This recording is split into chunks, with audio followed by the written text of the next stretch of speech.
What is the price of integrity? For a young waitress drowning in debt, it was the weight of a billionaire's wallet in her hands. A wallet she returned without a second glance. She asked for nothing, expected nothing, but her simple act of honesty didn't go unnoticed. It triggered a chain of events that would plunge her into a world of unimaginable wealth, dangerous family secrets, and corporate warfare. This isn't a fairy tale. This is the story of how one good deed became the key that unlocked a gilded cage, and how the woman who held that key had to fight for her life against the very man who gave it to her. What happens when a black card is not a gift, but a test? Stay tuned. The smell of stale coffee and fried onions was the perfume of Ilara's life. It clung to her cheap polyester uniform, settled in her hair, and lingered on her skin long after her shift ended at the daily grind. A diner that was anything but glamorous. At 24, her dreams of being a graphic designer were buried under a mountain of debt, each bill a tombstone for a future she could no longer see. The most pressing debt was not her own, but her younger sister's. Lily, with her bright, innocent eyes and a heart that beat to a fragile, failing rhythm, was the sun in Ilara's universe. And the cost of keeping that sun from setting was astronomical. The diner was a blur of faces' orders and the clatter of ceramic on Formica. Ilara moved through it like a ghost, her smile practiced her feet aching.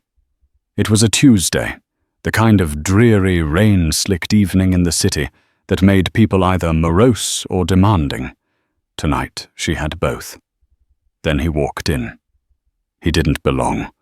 It was as obvious as a diamond in a dustbin. While the diner's usual patrons were worn-down office workers and tired truckers, this man was cut from a different cloth, a material so fine it seemed to repel the diner's greasy atmosphere. He wore a tailored charcoal suit that probably cost more than her car, a silver watch that glinted under the flickering fluorescent lights, and an air of quiet, formidable power.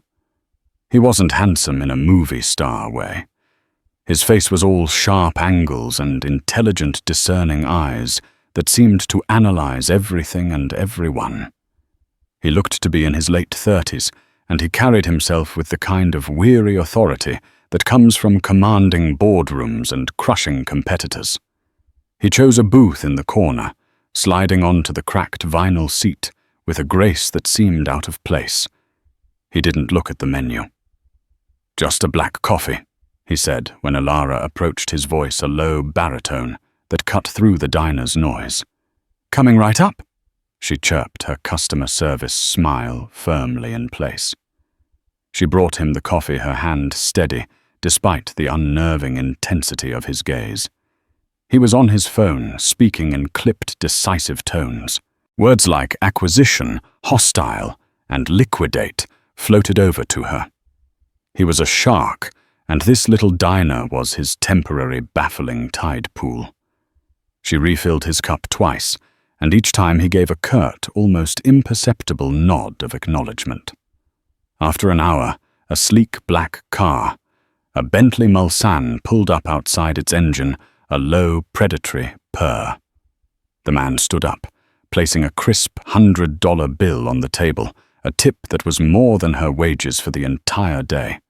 Her heart leaped a brief, frantic flutter of relief. This would cover Lily's prescription refill. As he turned to leave, his phone buzzed again. Distracted, he answered it, his back to her. "Vance, what is it now? I told you to handle it." He strode out of the door, disappearing into the opulent interior of the Bentley. It was only then, as she went to clear the table, her eyes still fixed on the $100 bill, that she saw it. Lying partially under the table, almost hidden against the dark floor, was a wallet. It wasn't just any wallet. It was thick, made of rich, dark brown leather that was worn to a soft patina. It looked heavy. It looked important. Her breath caught. Her first instinct was to call out, to run after him. But the Bentley was already pulling away, merging silently into the city traffic. Her hand trembled as she picked it up. It was heavy, heavier than a wallet had any right to be. The leather was warm. Her co-worker, a jaded woman named Maria, sidled up to her. "What did Mr. Moneybags leave you?" Maria asked, eyeing the $100 bill. Then her eyes landed on the wallet in Ilara's hand. Her eyebrows shot up. "Whoa. Jackpot. Open it. I bet there's thousands in there." The thought was a venomous snake slithering into Ilara's mind. Thousands. What could she do with thousands? It wasn't just the prescription. It was the overdue consultation with the specialist at St. Jude's Medical Center, the one they said was Lily's best hope. It was the rent that was 2 weeks late.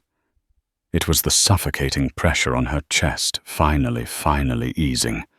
Her thumb brushed against the clasp. It would be so easy, just a peek. No one would know. He was gone.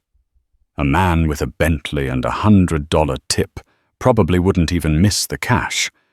He could cancel the cards. She could feel Maria's expectant gaze on her. She saw the desperation reflected in her co-worker's eyes, a mirror of her own. This was the moment, the crossroads, the choice between who she was and who her circumstances were forcing her to be. She thought of Lily. She thought of her sister's trusting smile, of the stories she would read to her at night about brave knights and honorable queens. What kind of story was this? The one where the heroine steals to save the day? No. With a resolve that surprised even herself, she snapped the wallet shut in her palm. "I can't," she said, her voice quiet but firm. Maria scoffed. "Are you crazy, Ilara? That's a winning lottery ticket. He's probably some tech billionaire from California. He won't even notice." "I'd notice," Ilara replied, more to herself than to Maria. "I have to try and return it." She looked inside only for a driver's license. The name on it was stark and simple, Julian Croft. The address was on the Upper East Side, in a building so prestigious she'd only ever seen it in magazines. There was a single business card tucked behind the license. It just said Croft Holdings, with a phone number. No title. He didn't need one. Ignoring Maria's protests, Ilara slipped the wallet into her apron pocket. The weight of it felt like a moral anchor. For the rest of her shift, she was acutely aware of it, a silent testament to the choice she had made. She didn't look at the cash. She didn't peek at the cards.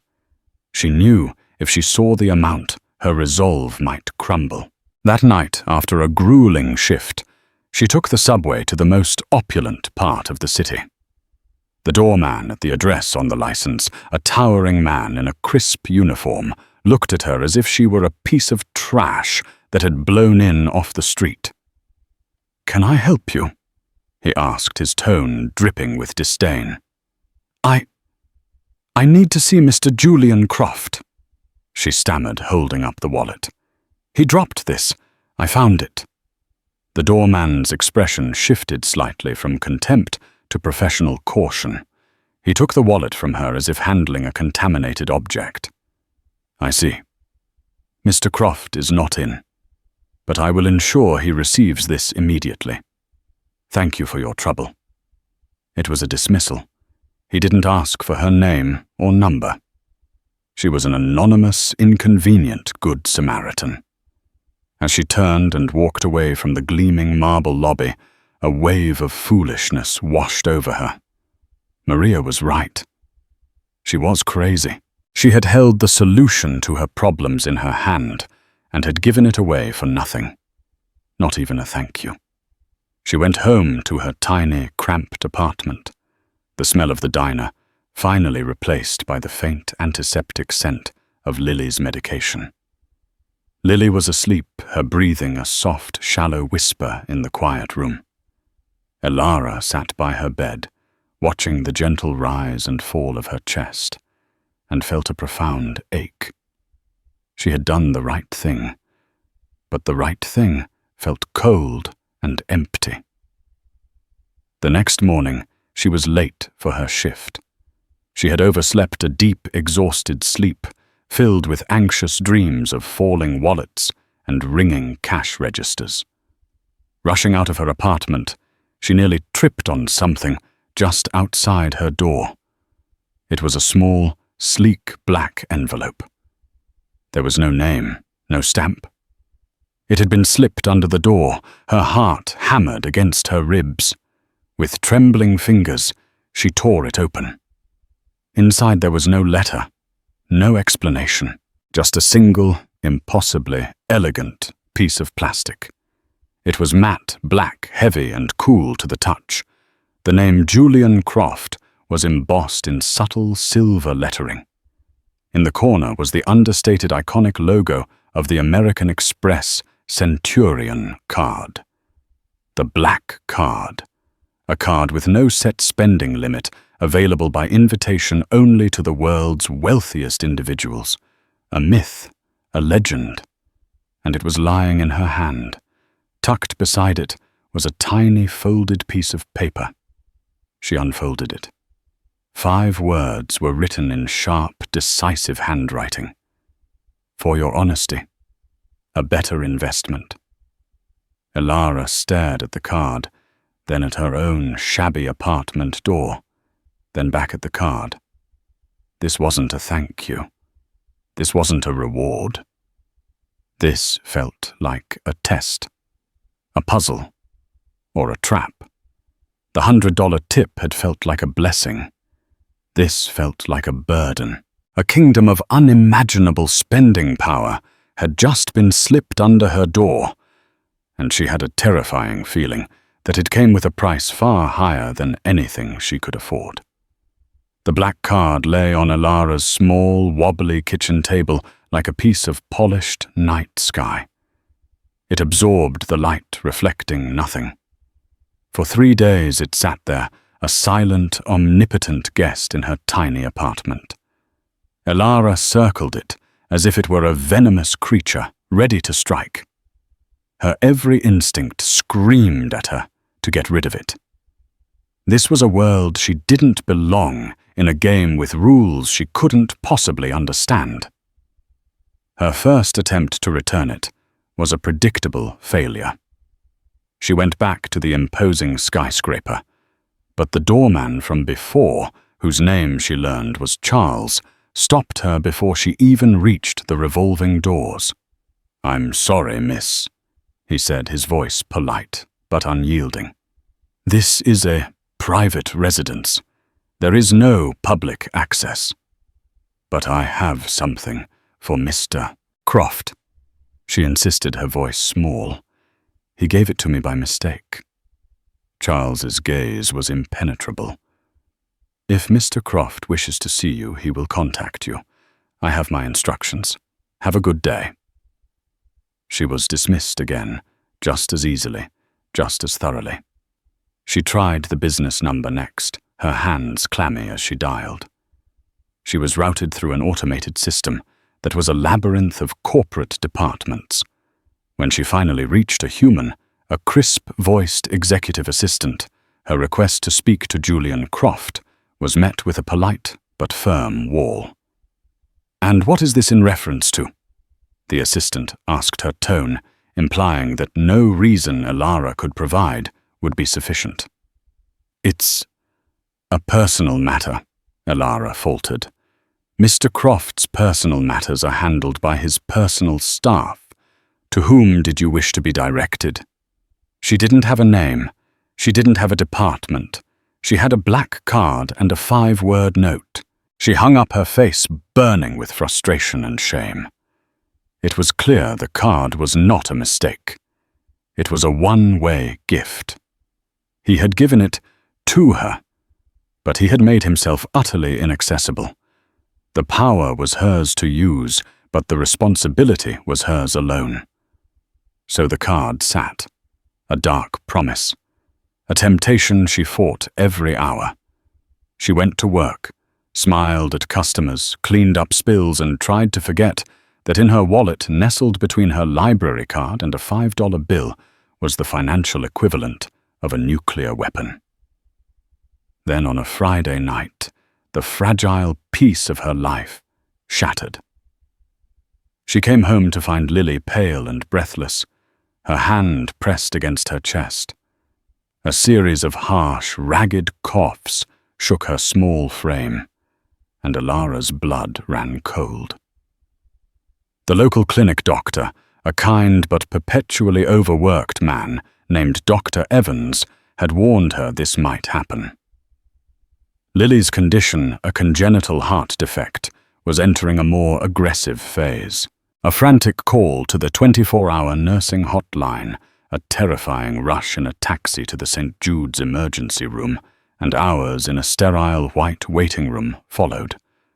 Finally, a cardiologist with tired eyes and a grim expression, Dr. Anya Sharma, sat down with her. "Her pulmonary hypertension is worsening." Dr. Sharma said, her voice gentle but direct. "The medication regimen we have her on is no longer enough. We need to run a series of advanced imaging tests, a cardiac MRI, a right heart catheterization, to see if she's a candidate for a new experimental treatment. It's her best option, Alara. Frankly, at this point, it may be her only option." Alara's world tilted on its axis. "Okay," she whispered, her throat tight. "Okay, let's do it. Whatever it takes." Dr. Sharma gave her a sympathetic look. "I've put the orders in. You'll need to speak with hospital administration to handle the financial pre-authorization. These tests are extensive." Extensive was a clinical, bloodless word for what came next. In the sterile, soulless office of hospital billing, a woman with severe glasses and a practiced air of indifference printed a cost estimate. She slid it across the desk without looking up. Alara picked it up. The number at the bottom made her physically recoil. $38,500. It wasn't a bill. It was a death sentence. It was a figure so impossibly large, it might as well have been written in a foreign language. Her insurance, a flimsy plan from the diner, would cover a pittance. The rest was on her. "We require a deposit of 50% to schedule the procedures," the administrator said, finally looking up from her computer, her eyes devoid of pity. Alara felt the air leave her lungs. $38,000. She didn't have $38 to spare. The room began to swim. She saw Lily's face, pale and trusting. She saw a future without her, a bleak, silent abyss. And then she saw the black card. It wasn't a conscious thought. It was a desperate, primal instinct. It was in her wallet, a solution. A terrible, monstrous, beautiful solution. Her heart hammered against her ribs, a frantic, painful drumbeat. The words on the note flashed in her mind. A better investment. Was this what he meant? Was this the test to see if she would use his unfathomable wealth to save a life? Or was she about to step into a trap of his making? She looked at the administrator's impassive face. She thought of Lily struggling to breathe in a hospital room upstairs. Her integrity, the pride she had felt in that moment in the diner, now felt like a foolish, selfish luxury. What was her honor worth if her sister died? With a hand that shook so violently, she could barely grasp her wallet. She pulled out the card. It looked alien on the worn linoleum counter. I'll pay the whole thing," she heard herself say, her voice a reedy whisper. The administrator's eyes flickered to the card, and for the first time her professional indifference cracked. She took in the matte black finish, the silver name. Her eyebrows climbed her forehead. Without a word, she took the card and ran it through the machine. The silence in the room was deafening.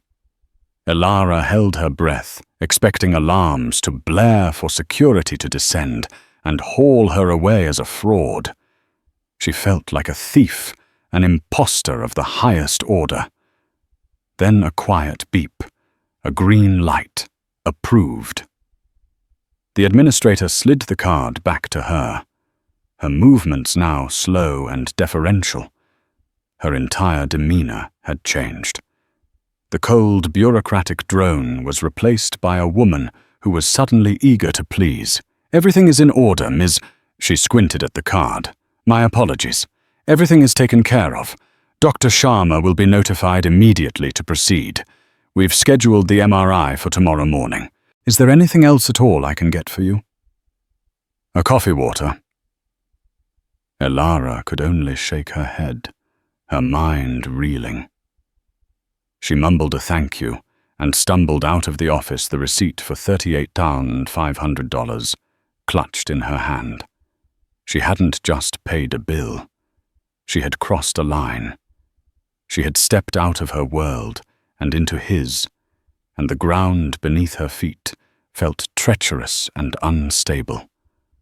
The relief that flooded her was mingled with a cold, terrifying dread. She had saved Lily for now, but she felt she had just sold something invaluable in return. High above the city in a steel and glass tower that bore his family's name, Julian Croft was not thinking about a waitress or a wallet. He was at war. His desk was covered in financial projections and legal documents. His cousin Marcus Vance sat opposite him, a picture of feigned concern. Marcus was everything. Julian was not smooth, where Julian was sharp. Charming, where Julian was reserved and consumed by a grasping ambition that Julian found distasteful. "The board is getting nervous, Julian," Marcus said, steepling his fingers. "This takeover of Sterling Gould is aggressive. If it fails, it won't fail," Julian said, his eyes not leaving the document he was reading.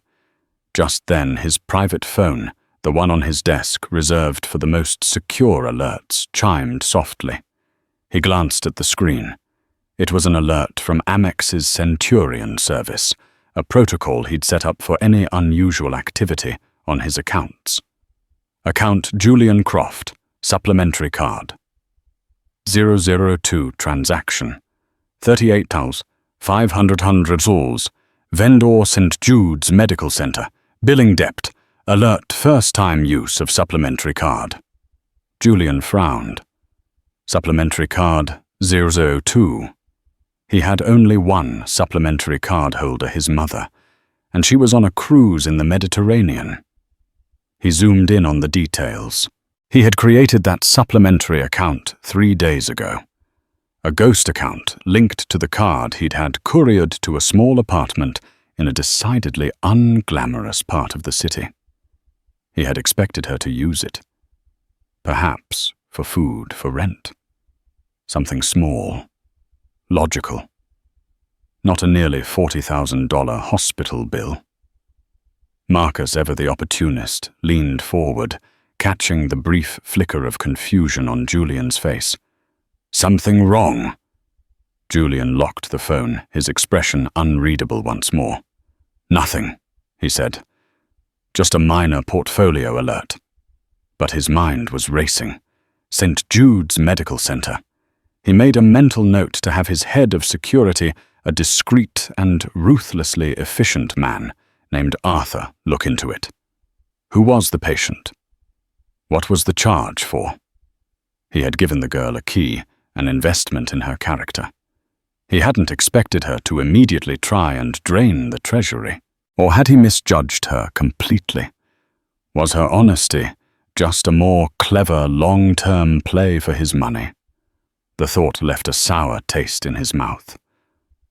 Marcus watched him, a slow, predatory smile touching his lips as soon as Julian looked away. He had seen the name on the screen. St. Jude's. He had already been suspicious of Julian's strange visit to a run-down diner and the subsequent highly classified instructions to his security team. A little digging had already given him a name, Elara. Now this. A waitress, a hospital, a secret credit card. Marcus Vance didn't see a minor portfolio alert. He saw a weapon, and he knew exactly how he was going to use it to bring his formidable cousin to his knees. Hope, Elara discovered, was a substance far more terrifying than despair. Despair was a familiar weight, a constant companion she knew how to carry. Hope was a fragile, fluttering bird she was terrified of crushing. The $38,000 transaction had been a miracle, a key turning in a lock she thought was rusted shut. Lily was immediately fast-tracked for her procedures. A team of specialists whose names Elara had only ever read on the hospital's website with a sense of distant awe were now speaking to her directly. They used words like promising prognosis and cutting edge. For the first time in years, the future was not a black wall, but a hazy, sunlit path. This newfound light, however, cast long and terrifying shadows. Elara became a ghost in her own life, haunted by the spectre of the black card. It lay dormant in a hidden pocket of her purse, yet its presence was a constant humming pressure against her ribs. She was acutely aware of its power, and this awareness bred a deep, gnawing paranoia. Every time a police siren wailed in the distance, her blood ran cold. Every official-looking envelope that arrived in her building's shared mailbox sent a jolt of pure panic through her. She felt like an actress on a massive stage, unaware of her lines, her role, or when the curtain would suddenly fall.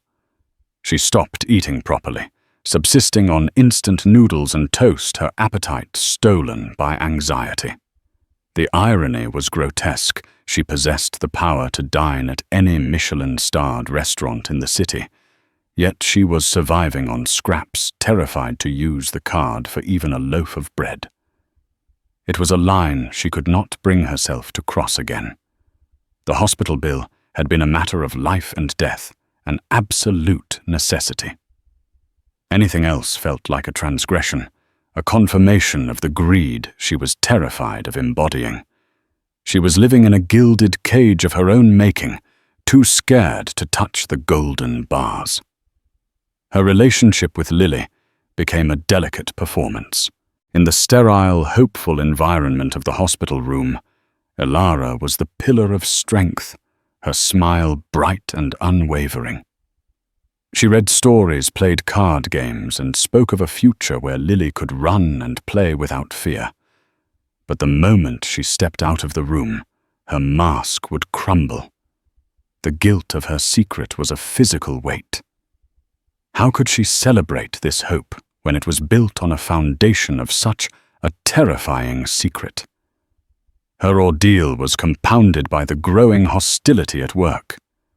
Maria, her co-worker, had transitioned from sarcastic disbelief to a state of simmering, venomous resentment. The whispers started subtly. Then came the snide remarks, loud enough for Elara to hear. "Must be nice," Maria muttered one afternoon, as Elara clocked in, her voice dripping with insinuation. "Some of us have to work double shifts to pay the rent, others just find a sugar daddy." One evening, Maria cornered her by the dumpsters during their break. "Don't play dumb with me, Elara," she hissed, her face pinched with envy. "I saw that guy. I know he left you more than a tip. And now suddenly little Lily is getting the royal treatment at St. Jude's. You think I'm stupid." "It's not what you think," Elara said, her voice shaking. She couldn't explain. What could she say? A billionaire I met once slipped a limitless credit card under my door, after I returned his wallet. The truth was so outlandish it sounded like a pathetic lie. "Save it," Maria scoffed, taking a drag from her cigarette. "Just remember who your friends are when your rich boyfriend gets tired of you." The accusation stung, but it was the word boyfriend that truly horrified Elara. Maria hadn't just assumed greed. She had assumed intimacy, a sordid transaction of a different kind. Elara felt stained, her desperate act twisted into something ugly and cheap. She knew then that she was truly alone in this. Meanwhile, miles away in the sterile, air-conditioned world of corporate power, two vastly different investigations into her life were running in parallel, both set in motion by the same $38,500 transaction. The first was conducted by Arthur Vance Julian Crofts, inscrutable head of security. Arthur was a man who moved through the world with quiet efficiency, a ghost in the machine of Croft Holdings. He was ex-MI6, and his approach was one of surgical precision, stripping away narrative and emotion to find the bare, unvarnished facts. On Julian's terse command, "Find out everything about this charge about her," Arthur began his work. He didn't hire clumsy private eyes. He used proprietary data mining algorithms and his own high-level access to weave together the tapestry of Elara's life. He saw the mountain of debt, the years of struggling to keep up with Lily's escalating medical costs. He saw her spotless employment record, her lack of any criminal history, the humble digital footprint of a person with nothing to hide. It was a portrait of quiet desperation, not cunning ambition. The key Arthur knew would be the point of origin.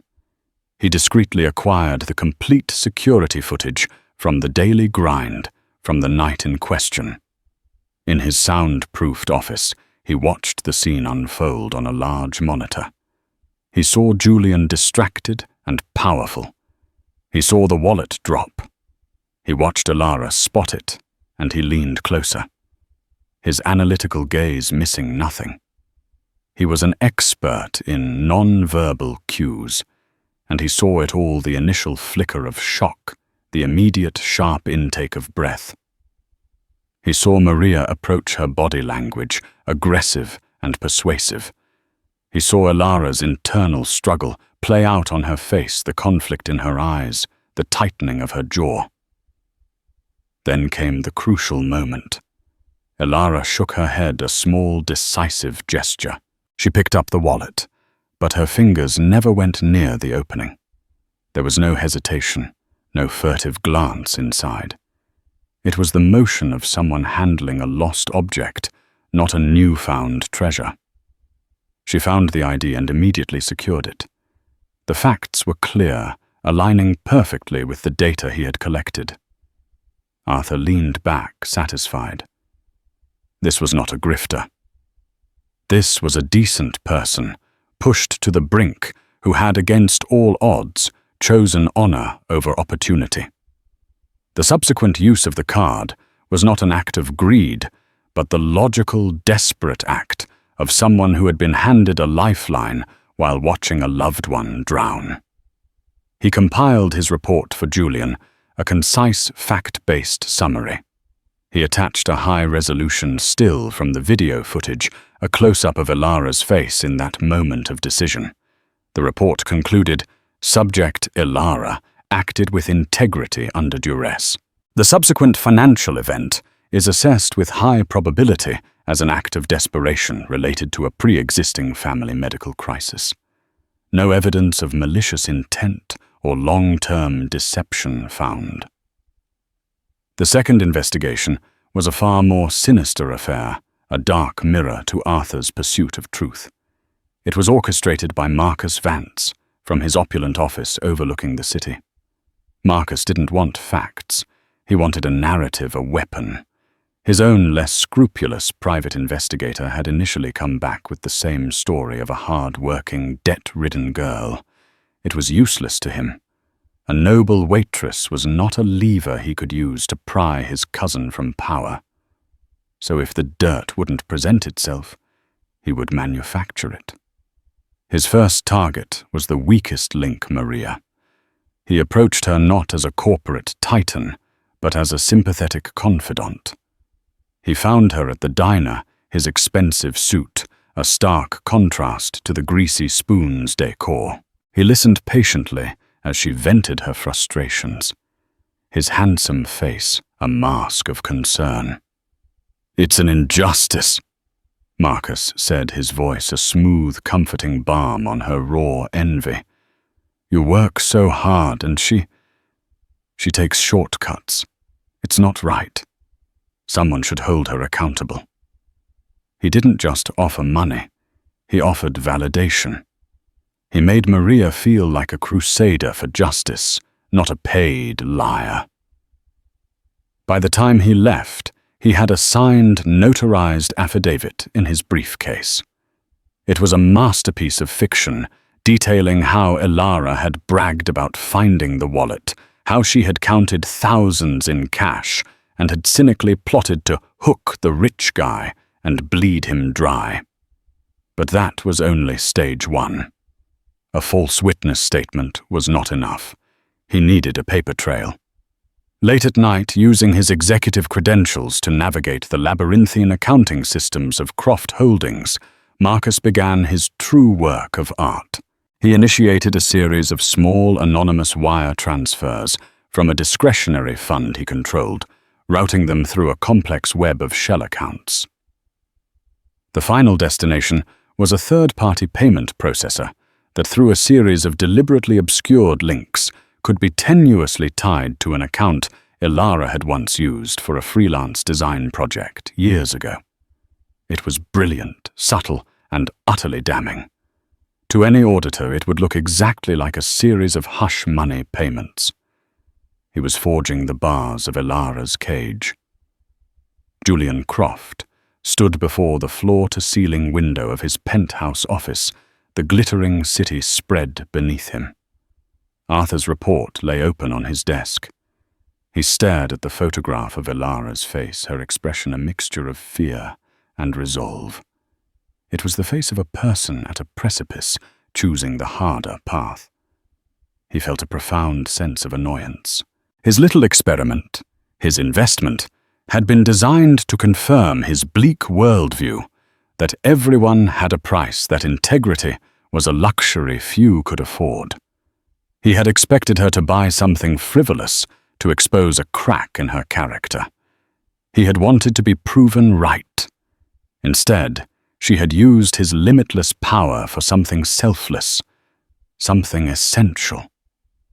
It was an outcome his cynical calculus had not accounted for, and it disturbed him.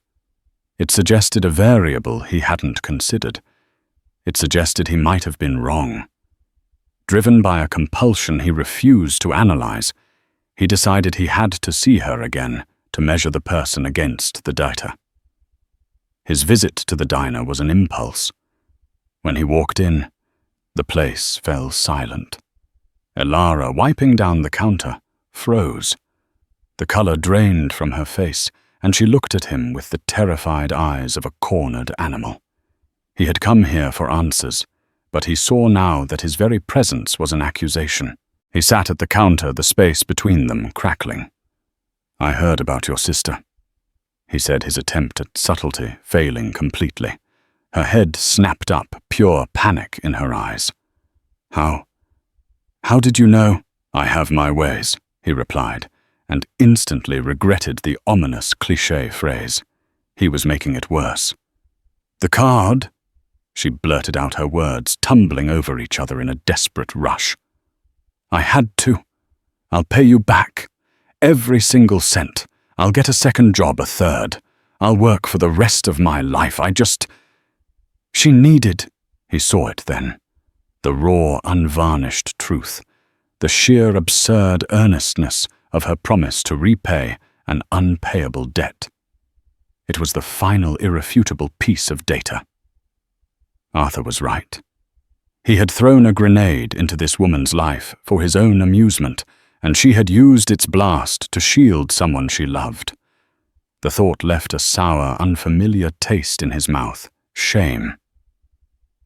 "You don't have to pay me back," he said, his voice firmer than he intended. He stood up, left a 50 on the counter, and walked out.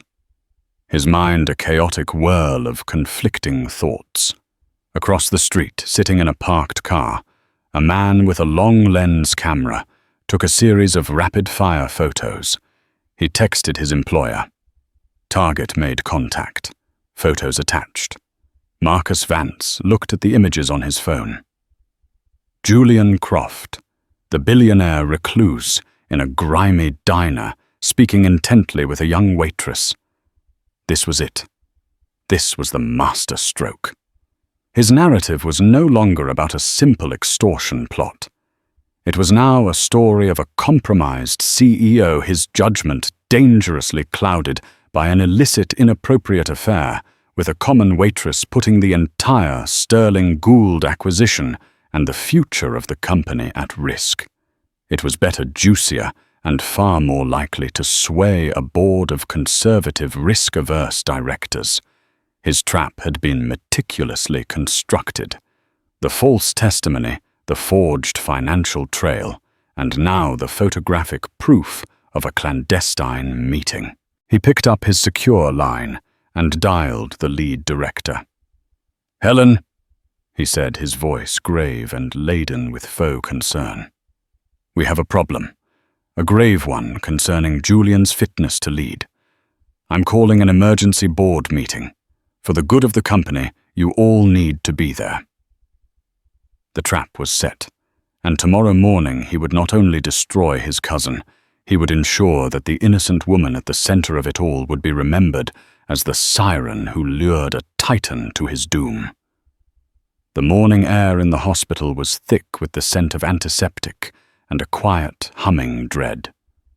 For Ilara, sitting on a hard plastic chair beside Lily's bed, it was the calm at the center of her own personal hurricane. Outside this small, sterile room, the world was a chaotic storm of debt secrets and the terrifying enigma of Julian Croft. But in here, there was only Lily, her sister looking impossibly small in a pale blue hospital gown, was asleep, her breathing soft and even, thanks to the preparatory medication. Today was the day. The procedure that the black card had purchased was hours away, a nexus point where all their hopes and fears converged. Ilara watched the gentle rise and fall of Lily's chest, her heart aching with a love so fierce it was almost painful. This was the only thing that mattered. She gently pushed a stray strand of hair from Lily's forehead, her touch feather-light. She had spent the night in this uncomfortable chair, refusing to leave, wanting to be the first thing Lily saw when she woke up. In these quiet moments, the weight of the black card and the lie it represented felt heavier than ever. She had bought this chance, this hope, with a secret that felt like a betrayal. Just as a fragile sense of peace began to settle over her, her phone vibrated a harsh intrusion into the quiet room. An unknown number. Her first instinct was to silence it, to let the outside world remain outside. But a prickle of unease, a cold premonition, made her answer. "Hello?" she whispered, her voice hoarse. "Ms. Ilara." The voice was calm, deep, and unnervingly familiar. "My name is Arthur Vance. I am Mr. Croft's head of security. I apologize for the intrusion, particularly on a day like today. But I am afraid this is a matter of extreme and time-sensitive urgency." Panic, cold and immediate, seized her. Arthur. The name clicked into place. The security chief. Her blood ran cold. This was it. The bill was coming due. "What is it? What's wrong? Mr. Croft is under attack." Arthur stated, his voice devoid of drama, but laced with an undeniable gravity. His position is being challenged in an emergency board meeting that is already underway. The challenge is predicated entirely on a false narrative constructed around you. Alara's mind struggled to process the words. Board meeting false narrative. Me, I don't understand. What does that have to do with me? Everything, I'm afraid, Arthur said patiently. His cousin Marcus Vance is using your sister's hospital bill and a series of fabricated evidences to paint a picture of extortion and corporate malfeasance. He is trying to remove Mr. Croft from his own company. The only way to counter a lie of this magnitude is with the truth, your truth. Mr. Croft needs your help. There is a car waiting for you at the hospital's main entrance. We must leave now. The room began to spin. Leave now. No! She gasped, her knuckles white as she gripped the phone. I can't. My sister, her procedure is in a few hours. I have to be here when she wakes up. I promised. There was a pause on the other end of the line. When Arthur spoke again, his voice was softer, yet more insistent. Ms. Alara, I understand. But please, you must believe me when I tell you that the future of your sister's care is directly linked to the outcome of this meeting. Marcus Vance is a ruthless man. If he succeeds, he will control the Croft Foundation. He will cut off all funding and undo everything Mr. Croft has put in place. The help your sister is receiving will vanish. Everything is at stake. Just then a friendly nurse entered the room. We're ready to take Lily down for prep now, Alara. You can walk with us. Lily's eyes fluttered open, drowsy but lucid enough to see the panic on her sister's face. Alara, is everything okay? Alara felt as if she was being torn in two. Looking at Lily's trusting face, then thinking of Arthur's terrifying words, she knew she had no choice. She had started this, however, unwittingly. She had to see it through. She forced a smile that felt like cracking glass, leaning down to kiss Lily's forehead. Everything is going to be perfect, she whispered, her voice thick with unshed tears. You be brave for me. Okay, I have to take care of something very quickly, but I will be right here when you wake up. I swear it. She walked with the gurney as far as the elevator, holding Lily's hand, until the doors slid shut, separating them. The promise she had just made echoed in her ears, a prayer and a vow. Then, turning her back on the one person she loved most in the world, she ran. The black sedan was exactly where Arthur had said it would be. The moment she slipped inside, it pulled smoothly into traffic. Arthur sat in the passenger seat, turning to face her. In the daylight, he was an imposing figure, his face sharp and intelligent, his eyes missing nothing. What is happening exactly? She asked, her voice trembling. Corporate warfare, Arthur said simply. He handed her a tablet. You need to see what you are walking into. On the screen was a scanned document, the affidavit signed by Maria. Alara read it, her blood turning to ice. The lies were breathtaking in their audacity tales of her bragging, counting cash, cynically plotting. This is all lies. Maria made this up. I know, Arthur said calmly. He swiped the screen. A complex chart of financial transactions appeared, a web of arrows and account numbers that ultimately pointed to her. And this is a fraudulent paper trail Marcus created to make it look like Mr. Croft has been paying you off for months. It is designed to be irrefutable. But why? She stammered, feeling sick. Why would he do this? To take control of a $10 billion empire? Arthur answered, You are not the target, Ms. Alara. You are merely the weapon he has chosen to use. That is why you must speak. They can dispute documents. They can argue over figures. But the truth spoken plainly and honestly has a power all its own. The rest of the ride passed in a blur of terrifying silence. She felt like she was being led to her own execution. They swept into the underground garage of the Croft Holdings Tower and were whisked up a private elevator that opened directly onto the top floor. The hallway was hushed, carpeted in deep grey. They stood before a pair of monumental oak doors. From within she could hear a man's voice, raised in passionate, ringing tones. "This is it." Arthur set his hand on the handle. "Just tell them what happened, from the beginning.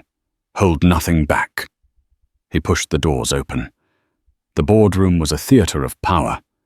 20 feet of polished mahogany stretched across the room, surrounded by 12 grim-faced men and women who collectively controlled a significant portion of the city's wealth. Sunlight streamed through the floor-to-ceiling windows, illuminating the dust motes dancing in the tense air. At the far end of the table, Julian Croft sat alone, a statue carved from ice. His face was a mask of cold fury. His hands steepled before him. He was completely isolated. At the other end, Marcus Vance was in his element, pacing, performing, his voice filled with a perfect blend of outrage and concern. "A pattern of reckless endangerment to this company's reputation," Marcus boomed, pointing to a projection of his forged financial web. "This Waitress, this Elara, is not some charity case. She is a predator. She has sunk her claws into him, and in his compromised state, Julian has been placating her with company funds, jeopardizing the Sterling Gould acquisition and everything we have worked for. He is a liability.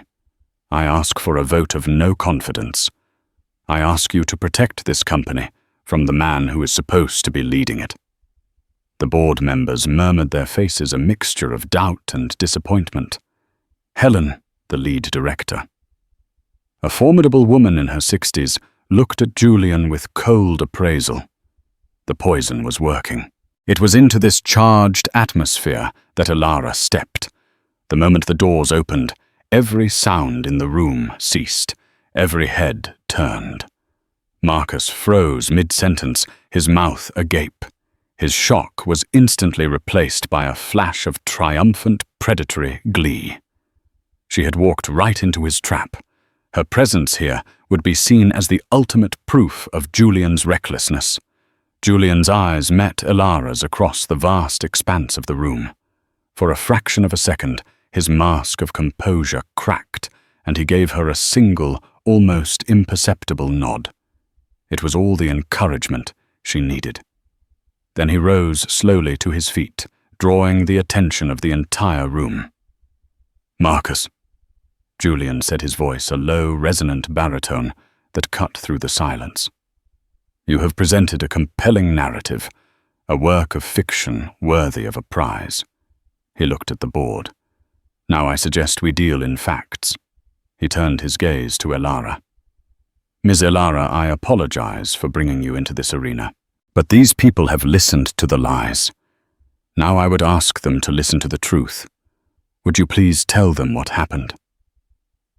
The weight of 12 pairs of powerful, analytical eyes fell upon her. She felt her throat close, her knees wanting to buckle. She was a waitress. These were kings and queens of commerce.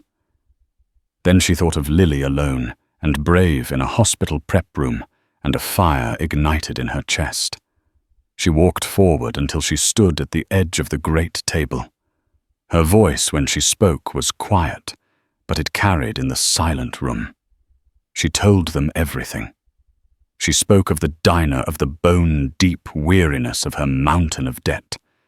She described finding the wallet, the heft of it in her hand, the desperate temptation to look inside. She told them about Maria's urging. And then she spoke of Lily, her voice cracking with emotion as she described her sister's fragile health, the years of struggle, the crushing weight of the hospital bills. From her worn purse, she pulled out the black card. It looked alien and obscene as she placed it on the gleaming mahogany. "This is what he gave me," she said. Then she pulled out the crumpled hospital receipt.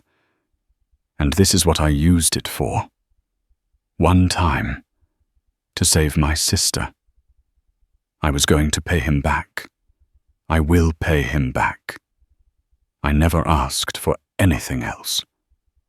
Her story, simple, raw, and unadorned, hung in the air. It was a truth so plain, it was disarming.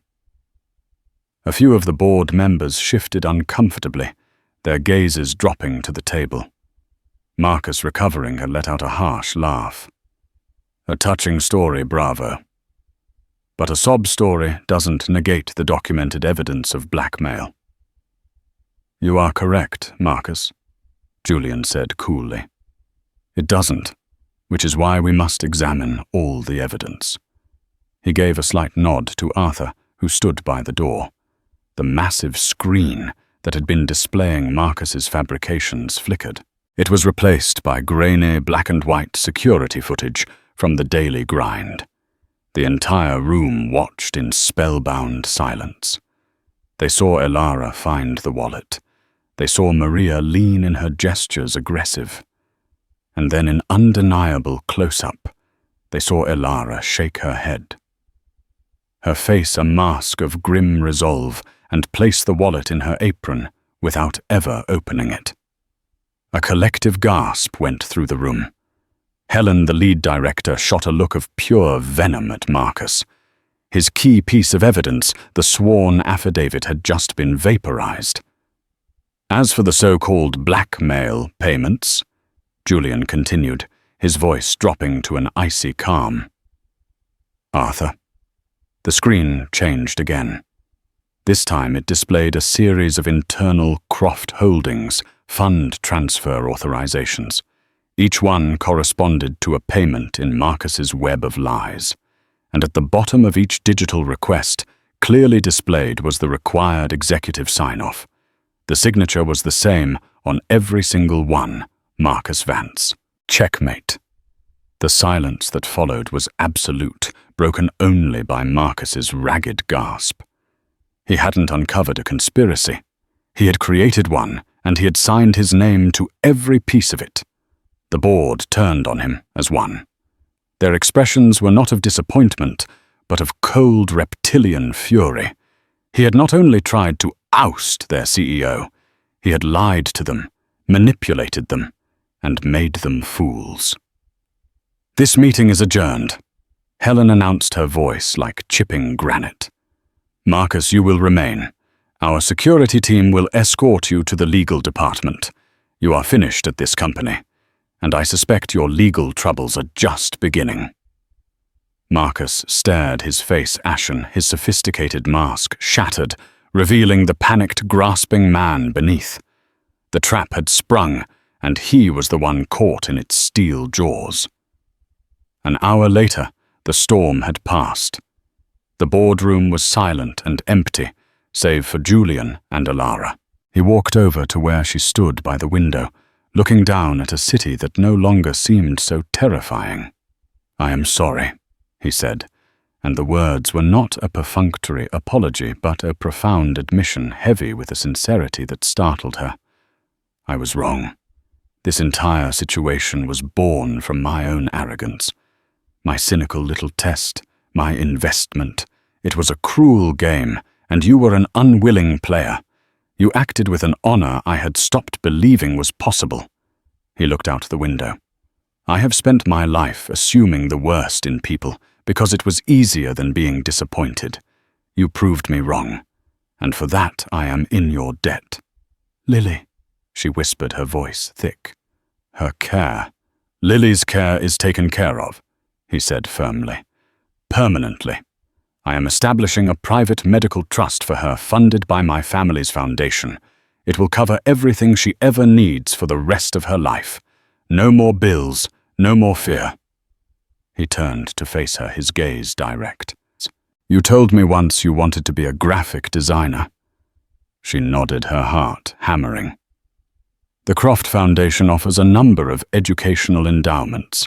I am creating a new one, the Elara Scholarship. Full tuition and living expenses to the best design school in the country. It comes with a paid internship at my company's marketing division, waiting for you whenever you are ready." Tears streamed down Elara's face, but for the first time they were not tears of fear or sadness. They were tears of overwhelming relief. "This isn't a gift, Elara," he said, his voice softer than she had ever heard it.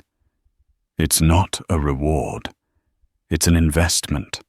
A real one this time. Not in a cynical game, but in a person of integrity. A person I am proud to know." Looking at him, she saw not the terrifying billionaire or the cold corporate titan, but a man who had, in his own way, been as trapped in a gilded cage as she was. And in that moment she realized they had both in their own ways been set free.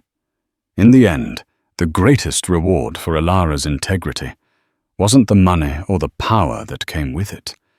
It was the opportunity she earned, the chance to build the life she'd always dreamed of, a life free from the desperation that had nearly consumed her. Her story is a powerful reminder that character is not defined by what we do when we have everything, but by the choices we make when we have nothing. It shows that even in a world that seems cold and cynical, a single act of honesty can echo in unexpected ways, clearing a path not to unearned riches, but to something far more valuable, a future you deserve. If Elara's journey from a grimy diner to the heights of her own potential resonated with you, please take a moment to support our channel. Hit that like button to let us know you enjoyed it. Share this story with someone who might need a reminder that good deeds matter, and most importantly, subscribe and turn on notifications so you don't miss our next real-life drama. Thank you for watching.